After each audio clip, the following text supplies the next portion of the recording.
Boa noite, irmãos, graça e paz. É uma alegria e um privilégio da parte do Senhor a gente poder nos reunirmos aqui, né, irmãos? Que o Senhor nos ajude mais uma vez e que Ele nos conduza pelo poderoso Espírito dEle. Meus irmãos, hoje eu quero começar uma série de mensagens e essa série de mensagens, de certa forma, ela é uma resposta àquilo que nós já temos ouvido e recebido da parte do Senhor. Quando nós olhamos em retrospectiva e nos lembramos das muitas mensagens, e aqui de uma forma mais específica, das últimas mensagens, as séries de mensagens que nós temos recebido aqui, nós não podemos ficar desconexos ou alheios àquilo que nós já recebemos e já ouvimos, ou simplesmente tocarmos avante a busca de mais uma revelação, mais uma palavra, sem que aquilo que nós já ouvimos e já recebemos amadureça no nosso coração, ou seja, no nosso interior, mas também na vida, na expressão, na comunicação, na vivência.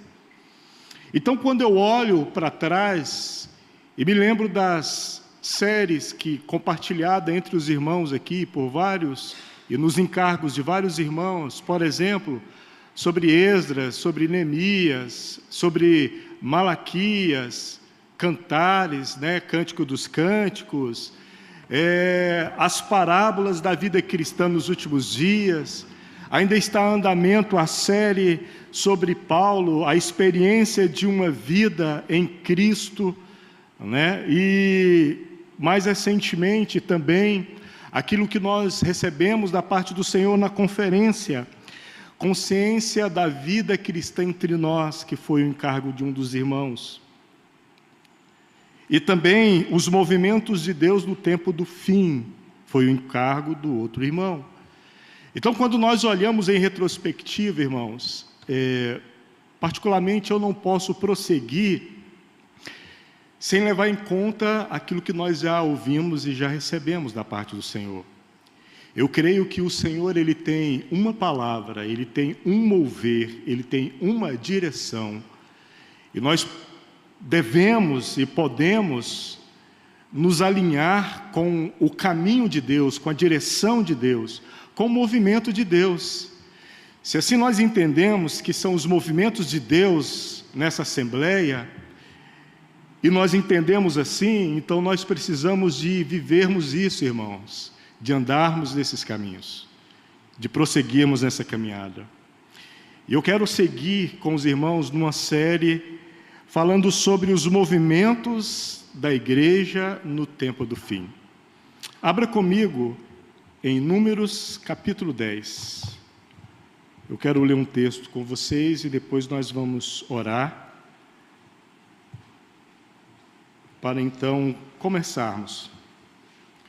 Números capítulo 10 e no versículo 2.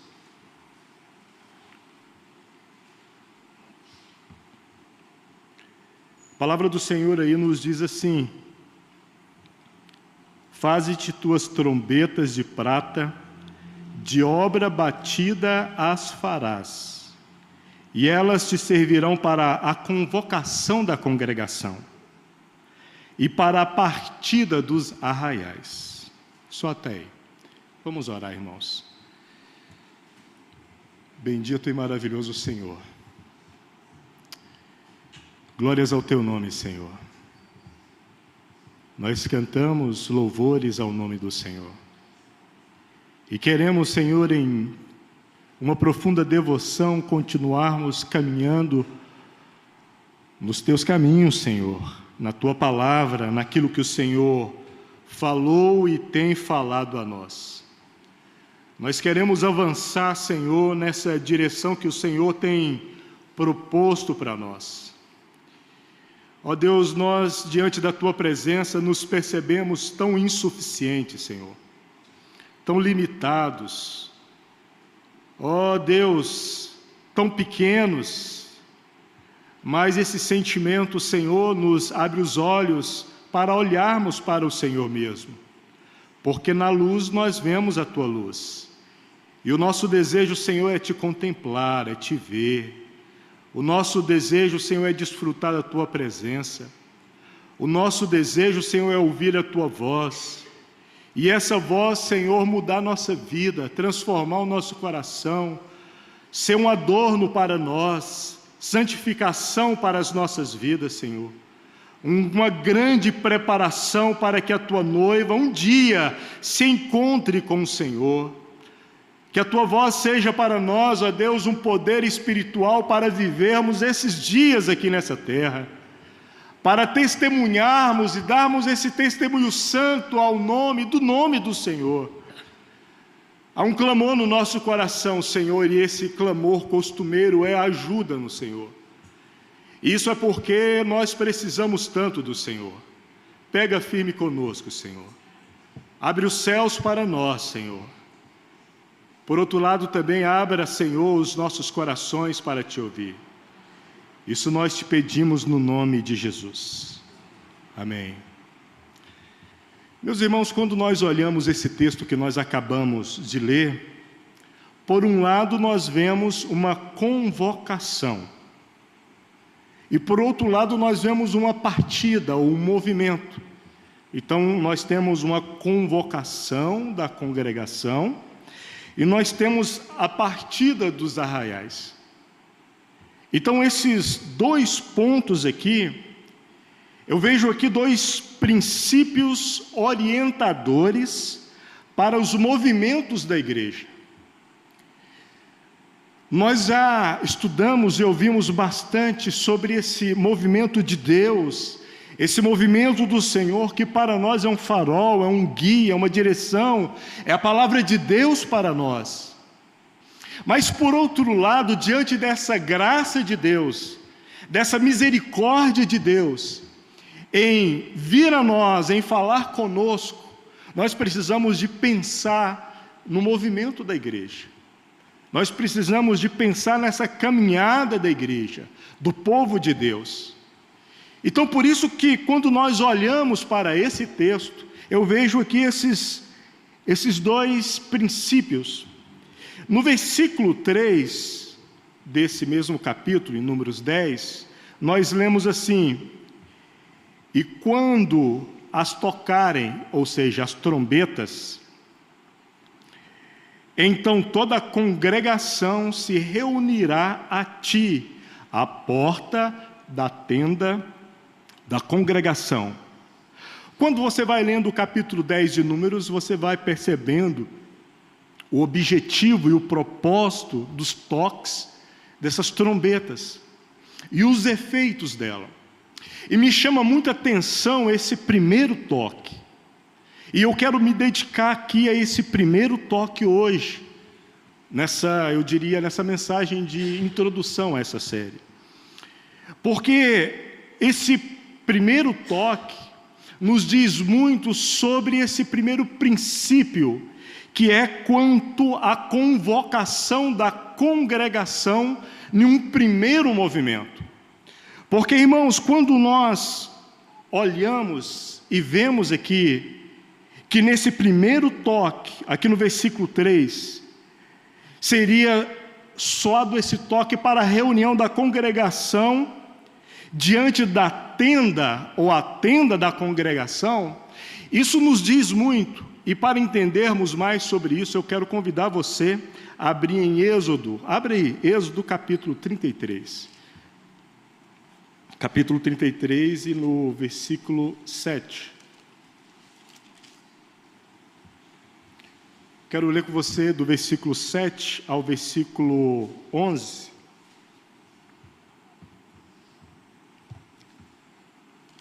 Êxodo 33. Diz assim: e tomou Moisés a tenda, e a estendeu para si fora do arraial, desviada, ou longe do arraial, e chamou-lhe a tenda da congregação. E aconteceu que todo aquele que buscava o Senhor saía à tenda, ou para a tenda da congregação que estava fora, separada, santificada. E acontecia que, saindo Moisés para a tenda, todo o povo se levantava, e cada um ficava em pé à porta da sua tenda, e olhavam para Moisés pelas costas. Isso porque Moisés estava de frente para a tenda, até ele entrar na tenda. E sucedia que, entrando Moisés na tenda, descia a coluna de nuvem. Percebe aqui um movimento da nuvem, e aqui aponta para as palavras que nós já ouvimos aqui, sobre os movimentos de Deus, sobre os movimentos da nuvem. Então descia a coluna de nuvem, e punha-se à porta da tenda, e o Senhor falava com Moisés. E vendo todo o povo a coluna de nuvem que estava à porta da tenda, todo o povo se levantava, e cada um à porta da sua tenda, ou eu diria assim, da sua casa, adoravam. E falava o Senhor a Moisés face a face, na presença, que é Peneim, como nós já aprendemos, como qualquer que fala com seu amigo. Depois tornava-se ao arraial. Mas o seu servidor, o jovem Josué, filho de Num, nunca se apartava do meio da tenda. Então aqui nós temos essa figura da tenda da congregação. Lá era o lugar onde a coluna, a nuvem da glória de Deus estava, a presença de Deus. E Deus falava através ou pela nuvem, que era essa coluna de nuvem, e ela era de glória. Deus falava a Moisés e, portanto, falava ao povo. Lá, naquela congregação e através da nuvem, estava a presença de Deus, a revelação de Deus e seus desígnios. Lá estava a comunhão com Deus, tudo ali acontecendo na congregação. Quando nós pensamos em uma convocação, irmãos, nós vemos esses movimentos de Deus causando um sentimento, ou causando um movimento interno nos nossos corações. Porque aquilo que pode nos mover, irmãos, é a voz de Deus, é a presença de Deus, é a palavra de Deus, é isso que pode nos mover. Mas essa presença de Deus, essa voz de Deus, ela causava no povo e, portanto, causa em nós, primeiro, espanto, é o que deve causar, admiração e adoração. Esses são os fundamentos para a nossa devoção como resposta à palavra de Deus, à presença de Deus, como resposta à glória de Deus. Então, nós sentimos falta de sermos tocados com uma profunda admiração, e os nossos olhos e o nosso olhar ser conquistados e ganhos pela glória de Deus. Esse santo temor, essa santa admiração, esse santo espanto celestial diante da glória de Deus, tem que tocar o íntimo das nossas vidas, porque é justamente aí, e exclusivamente aí, que nasce a nossa admiração por Deus. É quando você olha para Deus em seus movimentos, ou nos movimentos da sua glória, é que nós somos tocados e percebemos, primeiro, existe um Deus. Segundo, Ele se revela para nós. Ele está se revelando em muitos lugares, e a graça dele se movimenta, abrindo os nossos olhos, para conseguirmos perceber esses movimentos celestiais, que para muitos é oculto, para muitos está encoberto, mas para aqueles que são chamados pela misericórdia e pela graça de Deus está revelado. Então, irmãos, nós precisamos desse movimento de espanto diante da glória de Deus. E às vezes nós precisamos de ter essa santa sede, essa santa fome da presença de Deus, essa fome de estarmos diante de Deus, essa fome da glória de Deus, essa fome da presença de Deus. Isso tem que nos mover. Irmãos, quando o Senhor fez o homem, Ele fez o homem com fome. O homem tem fome. A alma que foi criada quando o Espírito do homem, o Espírito de Deus foi soprado no homem, no corpo feito do barro, que produziu a alma, e essa alma veio à tona com fome, mas a fome dessa alma, ou desse Espírito, é uma fome de Deus, é um apetite de Deus. Antigamente, e não só para os judeus, para os hebreus, como também era um pensamento em todo o Oriente Médio, quando eles falavam de fome, eles colocavam ou faziam um aceno aqui, porque falava da fome da alma, a fome ou a sede da alma. Depois, com o tempo, os entendimentos passaram a falar dessa fome ou desses movimentos aqui. Mas é porque a fome, no entendimento mais antigo, fala de fome e sede que movimenta a garganta, que impulsiona o falar e o clamor. E quando o homem, feito por Deus, e tinha comunhão com Deus, esse homem tinha sede da presença de Deus. Era por isso que o deleite, a alegria do homem era estar diante de Deus e falando com Deus na virada do dia. Lá estava a criação de Deus. O jardim dentro do Éden, o Éden na terra. E o homem, com a sua sede e o seu envolvimento de adoração e de comunhão com Deus, tinha a missão de expandir o jardim para todo o Éden, se multiplicando e levando a glória de Deus. E depois do Éden era para toda a terra. Mas o homem caiu. E assim a sua alma caiu.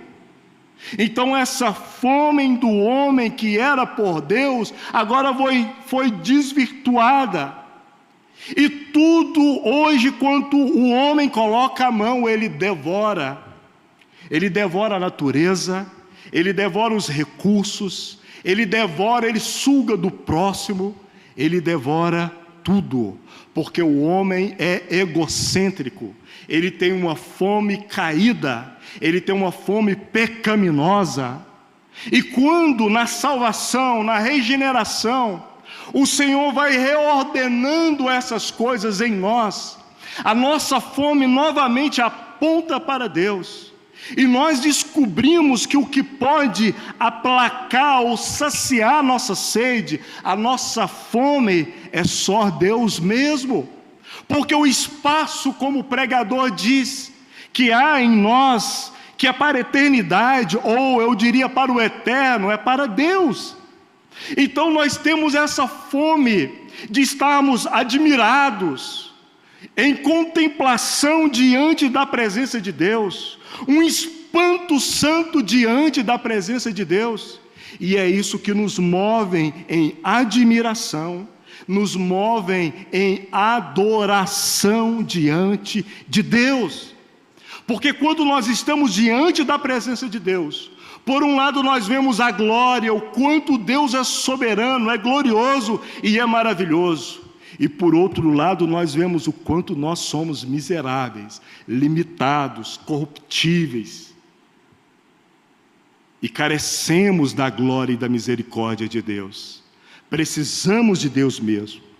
Então, meus irmãos, os movimentos de Deus são glória. Os movimentos de Deus.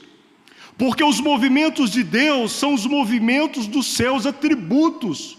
E pelos seus atributos, ou os movimentos dos seus atributos, Deus se revela. Ele se faz conhecer. E nós o conhecemos, porque Ele se revela a nós, movimentando, ou expressando, ou se comunicando através dos seus atributos. Então, os movimentos de Deus são glória para nós. E os movimentos de Deus para a igreja, quando essa igreja está diante da presença de Deus, é avivamento, é renovo espiritual, é direção espiritual. É por isso que nós precisamos de uma vida diante da presença de Deus. É um assunto muito caro para nós, para a igreja, a presença santa de Deus. Nós carecemos da presença de Deus. Sem a presença, sem a voz de Deus, nós nos desviamos dos caminhos, ou do caminho de Deus. Nós nos apartamos de Deus. Porque, afinal de contas, né, irmãos, com tantas opções para saciarmos as nossas almas, opções listas de alegria dessa terra, de entretenimentos nessa terra, coisas que o nosso esforço e o nosso dinheiro pode comprar, ou que nós recebemos, com tantas coisas que vêm à nossa mão. Para que ir gastar tempo em oração? Para que ir gastar tempo em leitura da palavra do Senhor, em devoção? Mas, meus irmãos, é justamente esse o caminho para estarmos diante da presença do Senhor. É uma vida devocional diante de Deus. Esse é o caminho para nos encontrarmos diante da glória de Deus. Pelo contrário, automaticamente e sutilmente, vamos nos distanciando da presença de Deus. E o duro é que nós, possivelmente, e é o que normalmente acontece, não percebemos, nem vemos. Porque vamos trocando a presença de Deus, esse doce espanto, essa doce contemplação e essa doce devoção, pelo espanto diante das novidades do mundo, pela admiração das novidades do mundo e pela adoração às novidades do mundo, não é assim? É um brinquedinho novo sendo inventado todos os dias. É uma tecnologia nova para facilitar a vida todos os dias. É um filme novo, é um entretenimento novo, é uma viagem nova, é uma possibilidade nova, tudo aquilo que a nossa vida pode comprar, porque afinal de contas, o nosso trabalho é ao custo dos dias da nossa vida. Então nós pagamos com dinheiro? Não, nós pagamos com a nossa vida, porque são as horas da nossa vida. Então, irmãos, nós carecemos da contemplação da glória de Deus, porque a glória de Deus é o que move o nosso interior e o nosso exterior. É a devoção interior e essa expressão exterior. É o contato da glória de Deus com as nossas vidas. É a comunhão interior, irmãos. E o serviço exterior, tudo nasce a partir do espanto diante da glória do Senhor. Então, uma vida devocional ineficaz, insípida, insensível, morna, é uma vida que não está diante da glória de Deus, que não está diante da presença de Deus. É uma vida morna, não consegue perceber Deus. É uma religião na normalidade do mundo, na trivialidade das denominações e das constituições humanas. É uma vida religiosa na normalidade das agendas que afagam o compromisso do coração do ser humano, das metas humanas da presença e de uma dita progressão espiritual, que na realidade não nasce de uma vida interior. Meus irmãos, quando nós olhamos esse texto que nós acabamos de ler em Números, nós vemos um chamado de Deus para a congregação.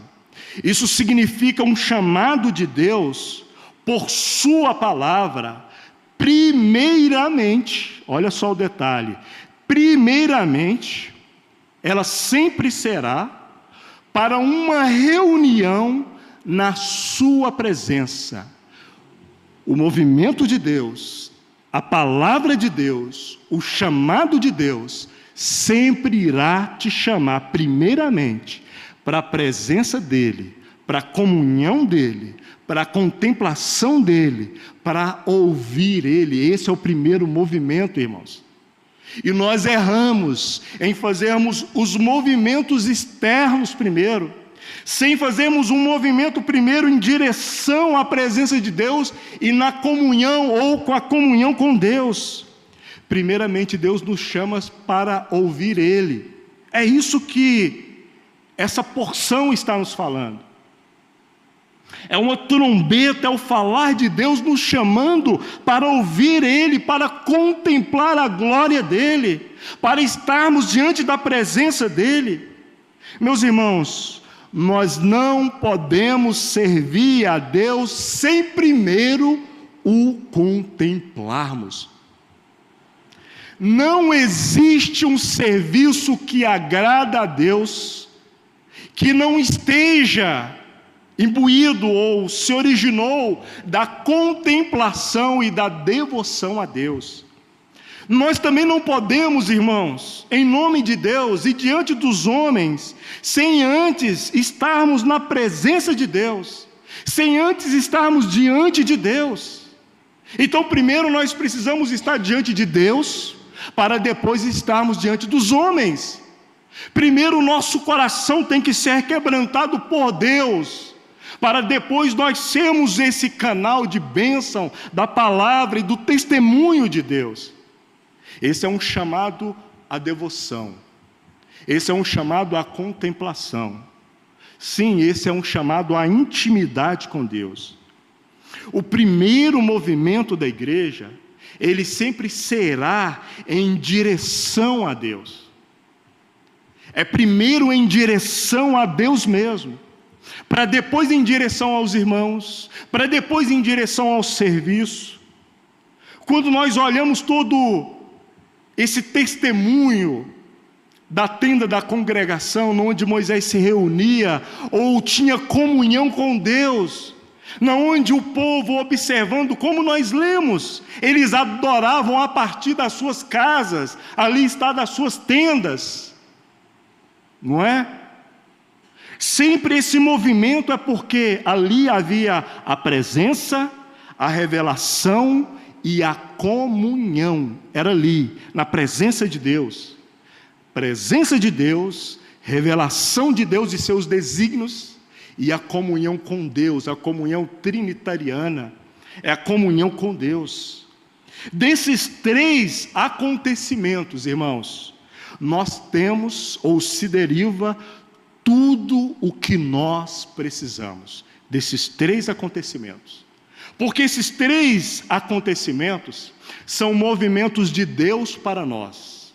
Ele se revela em presença, ou Ele se faz presente, Ele vem a nós, é Ele que decidiu vir a nós, Ele se revelou para nós, Ele se mostrou para nós, e Ele decidiu ter comunhão conosco.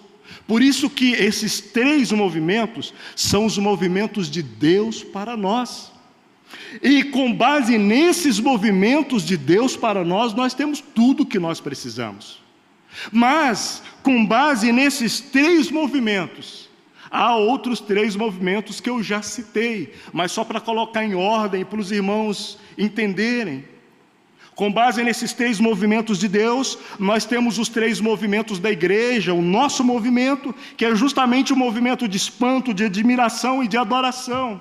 E é com base nesses três movimentos ou acontecimento que deve surgir toda a nossa devoção, ou seja, a nossa vida interior, e todo o nosso serviço a Deus, ou nossa expressão exterior. Vocês percebem, irmãos, que tudo nasce em Deus, na presença de Deus e no nosso contato com a presença de Deus? Eu quero ler com vocês, e já podem abrir, Isaías 6. Esse é um texto clássico, mas eu quero ler com vocês, pensando, e eu vou dizer para vocês, a seguinte estrutura. Do versículo 1 de Isaías 6 até o versículo 9, nós vemos a seguinte estrutura. Do versículo 1 ao 4, nós temos uma revelação e visão. É do versículo 1 ao 4. No versículo 5, nós temos o assombro. Nós temos um assombro redentivo. É o assombro que transforma o caráter, que muda a vida. No versículo 6 e no versículo 7, nós vamos ler, nós temos uma santificação salvífica. E também a unção, que aqui no caso é de Isaías. Lá no versículo 9, no 8 e no 9, nós temos o chamado, nós temos a resposta e nós temos o envio.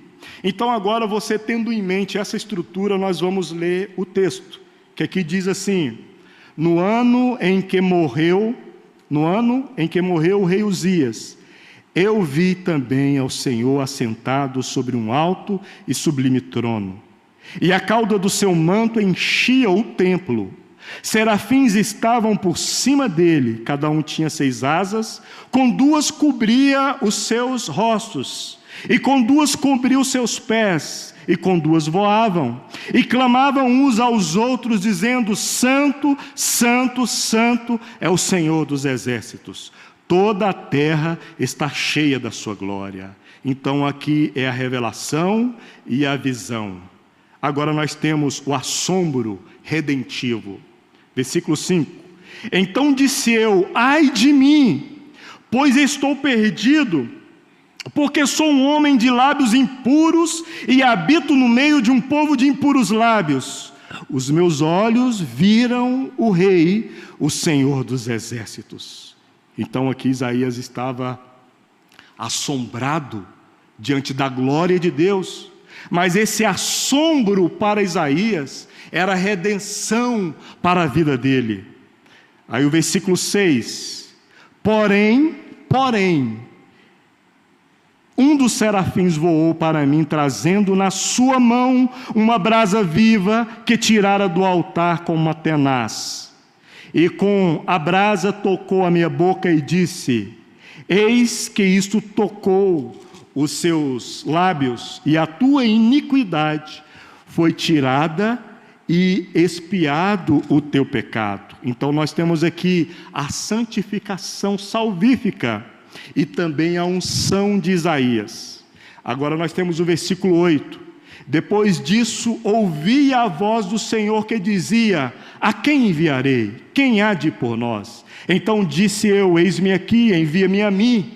Então disse ele: vai e dize a este povo: ouvis de fato e não entendeis, e vedes em verdade, mas não percebeis. Aqui nós temos o chamado, a resposta e o envio.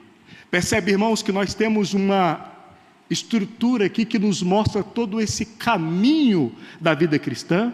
Deus se revelando, o homem se espantando e vendo os seus pecados, vendo a sua estatura, as suas misérias, a misericórdia de Deus se manifestando em redenção, e Deus mesmo, através dessa misericórdia, nos redimindo, nos salvando, nos santificando, nos ungindo, e um clamor do chamado de Deus.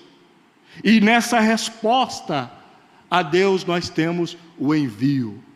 É um cenário perfeito, mas é um cenário diante da glória de Deus. É por isso, irmãos, que nós precisamos de buscarmos a presença de Deus de uma forma íntima e pessoal. É por isso que uma vida cristã sem estarmos diante da presença de Deus é uma vida insonsa, é um sal que não salga, é uma luz apagada, não tem luz nem para si mesmo. Nós precisamos dessa presença santa. Quando nós vamos para o Novo Testamento e vemos a experiência de Paulo com a glória e a presença de Deus, por exemplo, lá em Atos 9, ele estava no anseio de perseguir os discípulos de Jesus e matar eles. Era o zelo de Paulo, o zelo religioso de Paulo. Aquele anseio, aquela força, aquele vigor para matar os servos de Deus. Mas o Senhor decidiu se revelar a Paulo. E eu quero ler só a parte B de Atos, capítulo 9, versículo 3, que diz assim: subitamente o cercou um resplendor de luz do céu. A glória de Deus cercou a vida de Paulo. Aqui nós temos a narrativa de Lucas, que escreveu Atos, sobre essa história de Atos.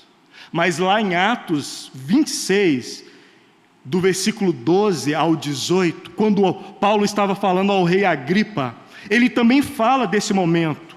E lá no Atos 26, no versículo 13, ele diz assim: uma luz do céu, que excedia o esplendor do sol, cuja claridade me envolveu. Percebe essa noção de Paulo, da glória de Deus o cercando em todos os lados? Quando a glória de Deus cercou Paulo, cercou ele e o cegou para as coisas do mundo, para que Paulo pudesse ver as coisas celestiais e a glória de Deus, para que ele pudesse entender a vontade de Deus e os desígnios de Deus se revelasse para ele. Irmãos, muitas vezes nós precisamos disso, sabe? Que o Senhor feche os nossos olhos para a glória do mundo, para que nós vejamos somente a glória de Deus. Quantas vezes os nossos olhos são postos nas glórias do mundo? Nós nos encontramos admirados com as coisas do mundo.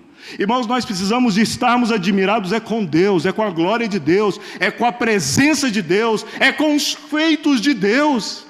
E sabe por que muitas vezes nós não nos admiramos com Deus? Porque primeiramente, obviamente, nós não somos fiéis à voz dele que nos chama para perto.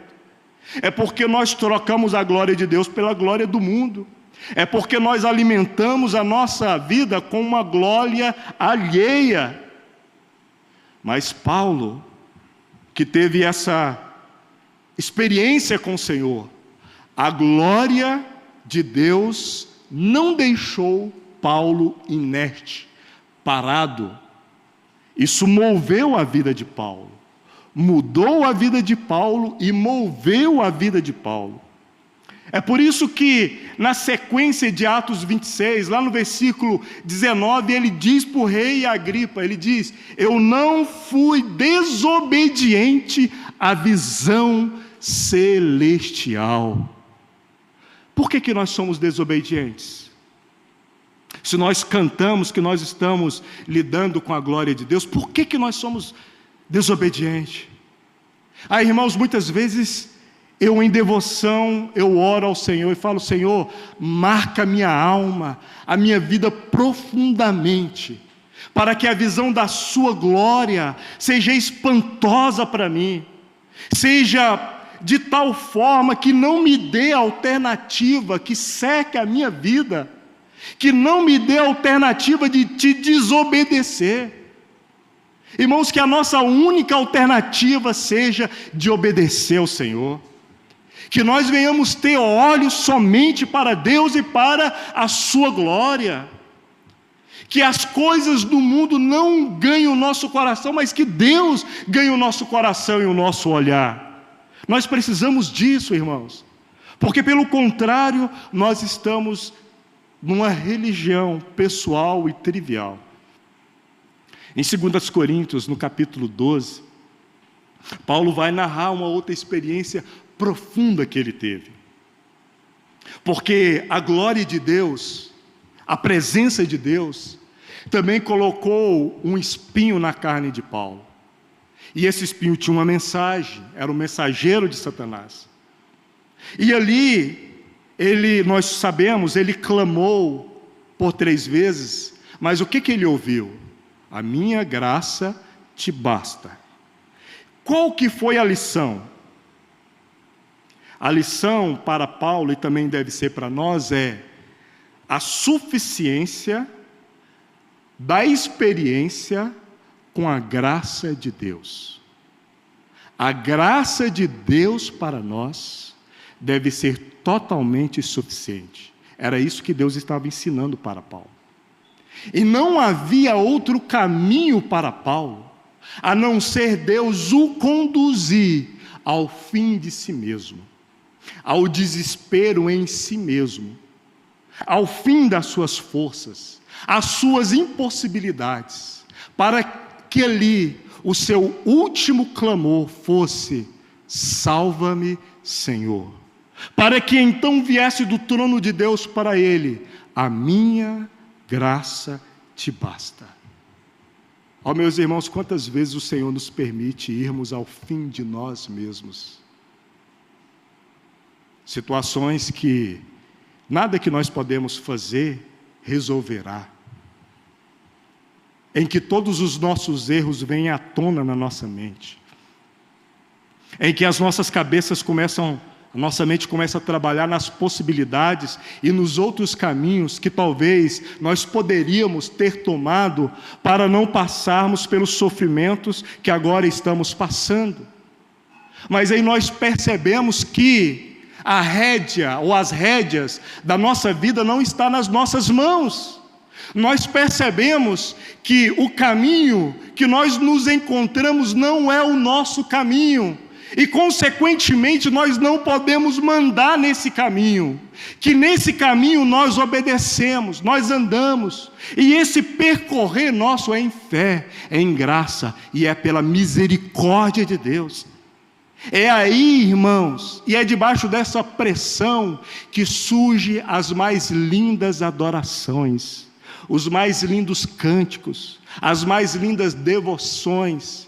É o homem no fim de si mesmo, é o homem procurando a Deus, é o homem que está insatisfeito com o mundo e consigo mesmo, e buscando toda a suficiência de Deus. É por isso que quando você vai ler os relatos bíblicos, fica notório e salta aos olhos que sempre quando o Senhor quer se revelar a alguém, Ele conduz essa pessoa ao fim de si mesmo. É quando o ego está massacrado, é quando o homem foi vencido e ele está com a água no pescoço, sem pé no chão, e ele clama, ele levanta a sua mão e vem ao encontro dele a mão que o tira do mar revolto. Ó, irmãos, essa mão que muitas vezes se acena para nós, que faz um movimento para nós. O Espírito Santo, como nós lemos em Romanos 8, ele nos ajuda nas nossas fraquezas, porque nós não sabemos orar, porque as nossas orações são orações de vaidade.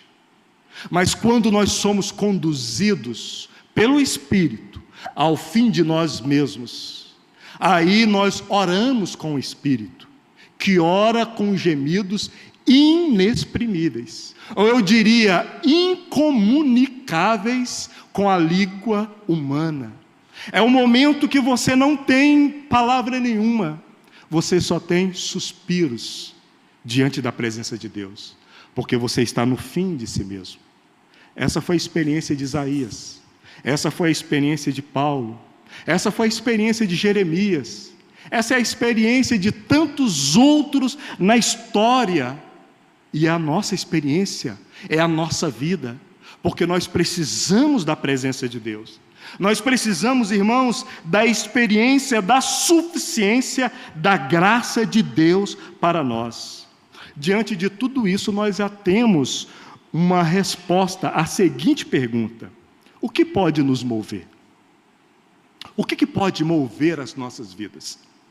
É justamente uma visão, e uma visão renovada da glória de Deus. Isso que pode continuar nos movendo, irmãos.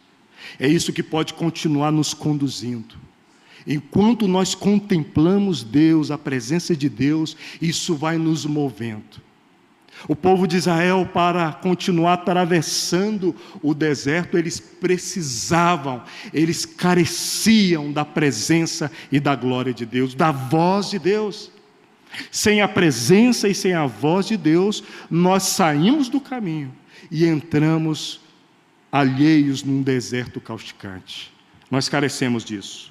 O propósito e os desígnios de Deus são expressos a partir da sua glória e da sua comunhão. Este é o lugar da nossa vida, em Cristo, na glória de Cristo, na presença de Deus. É porque é justamente nesse lugar que nós conhecemos os desígnios de Deus e conhecemos Deus. É nesse lugar, irmãos. É na presença de Deus. Muitas vezes nós somos rápidos para sairmos da presença de Deus. Mas onde nós podemos ver a glória de Deus? Qual que é o caminho para a presença de Deus? Qual que é esse caminho? E muitas vezes na nossa experiência, nós vamos ver que é justamente quando o Senhor nos leva no fim de nós mesmos, é que nós encontramos a glória de Deus. A experiência de Isaías, logo no início do versículo 1, nós percebemos o que estava afligindo o coração de Isaías. Foi a morte do rei Uzias. Para muitos foi uma catástrofe nacional. Para Isaías foi uma questão íntima e pessoal. E já está no capítulo 6, e Deus se revelou a Isaías. Para Paulo também, foi justamente uma vida na ansiedade em combater os seus opositores. E em meio à ansiedade, Deus se revelou para ele. Porque ele estava numa ansiedade de matar aqueles que o seu sangue derramado era a origem de novos cristãos. Matava um Estevão, aparecia centenas de Estevãos cheios do Espírito Santo. Como combater um povo desse? Como matar um povo desse? Então lá vem Saulo com toda a sua força para perseguir e matar o povo de Deus. Mas ele se encontra com Deus em sua ansiedade. Qual que é a ansiedade que está nos nossos corações? Qual que é a confusão mental que abala as nossas vidas? Que o Senhor nos encontre nas nossas ansiedades, irmãos. Que o Senhor nos ache nas nossas fraquezas. Mas que nós, por outro lado, venhamos pegar um caminho rápido de entender o limite do nosso ser. Lá no Evangelho de João, no capítulo 9, tem a história de um cego de nascença. E logo no versículo 1, os discípulos perguntaram para o Senhor o que aquele cego tinha feito, ou o que os pais dele tinham feito para que ele nascesse daquele jeito. O fato é que quando o Senhor decidiu se encontrar com o cego, o Senhor mandou o cego ir lavar os olhos dele no tanque de Siloé, depois que o Senhor passou uma lama nos olhos dele. Tudo estranho, né? O Senhor fez uma coisa muito estranha ali. E ele foi lavar e ele passou a ver. Quando eu leio essa história, eu fico pensando. E na minha imaginação, eu digo de novo, na minha imaginação eu fico pensando naquele homem, porque o texto diz que quando os fariseus foram questionar para os pais daquele homem sobre se ele realmente era um cego de nascença, ele falou, não, ele tem idade suficiente, ele pode falar por si mesmo. Eu fico pensando naquele homem, um homem maduro, que estava diante de uma sociedade que todos podiam ver, mas ele não podia ver. Quantas perguntas existenciais durante a vida daquele homem ele fez para Deus. Porque ele estava diante de uma religião que falava de cura. Eram os místicos judeus. Ele estava diante de promessas. mas ele estava diante de uma condição da sua vida, ao qual ele foi inserido a partir do seu nascimento. Ele era um cego de nascença. Muitas vezes, irmãos, situações também podem abater o nosso coração. Aí nós começamos a fazer perguntas existenciais. Por que comigo? Eu tinha tantos planos, tantos anseios, a minha vida estava tão organizada, as minhas coisas estavam tudo certinhas. De repente veio essa vírgula e mudou tudo. E muitas vezes até coisas, entre aspas, simples, mas que para nós se torna uma tempestade num copo d'água. Uma frustração com o cônjuge, com o filho, com o parente, com o serviço. Por que eu? O que eu fiz de errado? Mas sabe o que é interessante? Que quando nós lemos essa história, nós vemos que o Senhor diz que toda aquela história daquele cego era para que um dia a glória de Deus se manifestasse através do sofrimento da vida daquele cego. Irmãos, isso é glorioso demais. E eu fico pensando o que pode revelar essa glória de Deus nas nossas vidas. Ou através dos nossos sofrimentos, dos nossos anseios, as aflições das nossas vidas. Quem não passa por problemas? Quem não tem aflições? Mas era para a glória de Deus.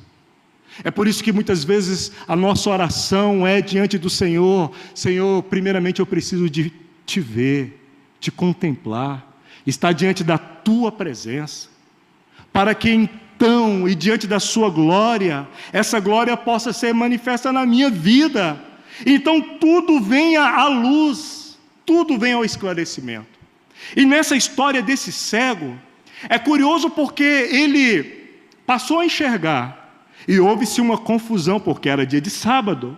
Os fariseus queriam condenar Jesus porque ele curou num dia de sábado. Ele fez uma lama no dia de sábado e colocou nos olhos do cego e mandou o cego ir no tanque de Siloé, e ele não podia fazer isso num dia de sábado, não podia curar num dia de sábado. Então houve um alvoroço, e aquele cego, agora vendo naturalmente, ele vinha em parte, porque ele ainda não entendia o que estava acontecendo. Quando perguntaram para ele quem era aquele homem, ele disse: é um profeta. Mas depois dele ter sido rejeitado, separado da sociedade dele, Jesus foi atrás dele e buscou ele. Naquele momento, Jesus se revelou para ele. Então, irmãos, eu vejo aí uma caminhada quando o Senhor nos faz enxergar, e muitas vezes nós não entendemos. E durante um certo percurso da nossa vida, o Senhor se revela a nós de uma glória ainda maior. E então, como eu disse, Ele se revela. Aí nós temos a visão espiritual de todo o acontecimento e de todas as motivações. Então ali aquele cego, primeiramente, Deus se revelou nele, depois Deus se revelou para ele, e depois Deus se revelou através dele. Primeiramente, Deus se revelou dele curando ele, e ele ainda assim não estava entendendo o que estava acontecendo. Depois Deus se revelou em Jesus para ele, se apresentou para ele. E depois que ele entendeu, que os olhos dele foram abertos e que ele teve uma visão espiritual, naquele momento Deus passou a se revelar através dele, porque ele passou a ser uma testemunha da glória de Deus para a qual ele havia nascido com as suas aflições. Que lindo, né, irmãos? Que as nossas aflições sejam para a glória do Senhor. Que o Senhor, Ele se revele nas nossas vidas de uma forma que os movimentos de Deus sejam percebidos na nossa vida, nos salvando, nos curando, nos sarando, nos resgatando. Mas que Deus também se revele para nós, irmãos. Nós precisamos de contemplar a glória de Deus. Porque se nós não contemplarmos a glória de Deus, como iremos falar sobre a glória de Deus? Como seremos testemunhas sobre a glória de Deus? É por isso que nós precisamos que Deus trabalhe em nós. Nós precisamos de orar e falar: Senhor, trabalha na minha vida, mexe com a minha vida, se revela para mim, Senhor, e então eu serei uma mensagem do Senhor para todos os que querem me ler. Tem que ser um clamor dos nossos corações. Na ressurreição de Lázaro também foi assim. João capítulo 11, versículo 4.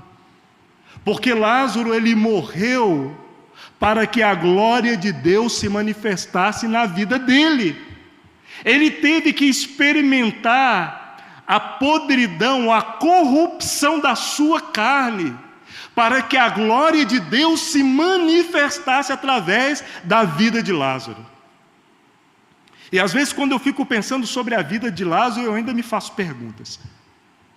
Ele teve que morrer, apodrecer no túmulo, para depois a glória de Deus se manifestar em ressurreição através da vida dele. E ele voltar para a vida, para viver de novo, e um dia morrer de novo, para a glória de Deus. Às vezes o Senhor nos leva por caminhos assim. O Senhor nos faz morrer, depois o Senhor nos traz em ressurreição gloriosa, maravilhosa, algo espantoso. Mas aí de novo nós começamos a trilhar um caminho da limitação do nosso corpo, porque a nossa vida é para a glória de Deus. Se vivemos é para a glória de Deus. Se morremos é para a glória de Deus. Se estamos de pé, irmãos, é para a glória de Deus. Se estamos ou nos encontramos nas nossas limitações, também é para a glória de Deus. Tudo é para a glória de Deus. É assim que deve estar os nossos corações. Diante de tudo isso, irmãos, eu ouso a dizer que só um homem, uma mulher de dores, ou traduzindo no fim de si mesmo, pode ser um homem e uma mulher de genuína oração. Porque nessa condição é um homem e uma mulher no fim de si mesmo, despido de si mesmo. Então está diante de Deus sem as suas razões e sedento da glória de Deus. Aí eu sigo pensando e dizendo: só um homem e uma mulher de oração pode ser um homem e uma mulher da palavra e do testemunho de Deus. Percebe o caminho? E só um homem e uma mulher da palavra e do testemunho de Deus pode ser um homem e uma mulher do serviço a Deus. Porque o serviço a Deus tem que ser o resultado de uma vida na presença de Deus. Uma vida no fim de nós mesmos, mas onde a glória de Deus se manifesta em toda a nossa vida. Meus irmãos, que o Senhor encontre caminho através das nossas vidas. Que realmente a glória do Senhor seja a sede da nossa alma, seja o anseio dos nossos corações. Que cada triunfo das nossas vidas sejam para a glória de Deus e não para a nossa vanglória. Depois, leia calmamente 2 Coríntios capítulo 12. A sublimidade da visão celestial que Paulo teve. Por causa dessa visão gloriosa e majestosa, o Senhor teve que colocar um espinho na carne dele, para que ele não se vangloriasse. Quanto mais nós enxergamos a glória de Deus, mais nós chegamos no fim de nós mesmos.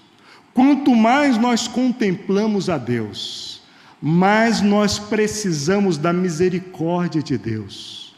Quanto mais Deus é visto em nós, mais nós estamos, eu diria assim, esmagados diante da presença de Deus, sem a força em nós mesmos, mas cheios do poder, da glória, da graça, da misericórdia de Deus, cheio das virtudes do Espírito. E isso, meus queridos irmãos, é tudo o que nós precisamos. Que o Senhor ganhe os nossos corações, que o Senhor ganhe toda a nossa vida, que tudo em nós seja um anseio pela presença gloriosa do nosso Senhor maravilhoso. Vamos orar. Ó Deus maravilhoso, nós te adoramos, Senhor. Ó Deus, o quanto nós precisamos da Tua presença, Senhor. Quanto mais nós nos aproximamos da Tua presença, mais nós percebemos o quanto nós somos pequenos, limitados, frágeis nesse mundo. Mas esse entendimento, por outro lado, nos leva à dependência da Sua presença, Senhor. Quantas vezes o Senhor nos conduz a caminhos onde nós nos vemos esmagados pelas nossas impossibilidades e limitações. Mas, por outro lado, nós passamos a entender que tudo isso é para que, de alguma forma, a glória do Senhor se manifeste nas nossas vidas. Oh, meu Deus, manifeste a Tua glória nas nossas vidas, Senhor. Oh, Deus, se apresente para nós na nossa caminhada, Senhor. Não permita, Senhor, que nós andemos distante da Sua presença. Nós não podemos avançar, Senhor, distante da Tua glória. Há uma sede, Senhor, no nosso coração, e essa sede só pode ser saciada pela glória do Senhor, pela graça do Senhor e pela misericórdia do Senhor. Conduz-nos, Senhor, a experimentarmos da suficiência da Sua graça, Senhor. A vivemos por causa e pela glória do Senhor. Conduz as nossas vidas, Senhor. Glorifique o Teu nome nas nossas vidas. Assim nós oramos no nome de Jesus, Senhor. Amém.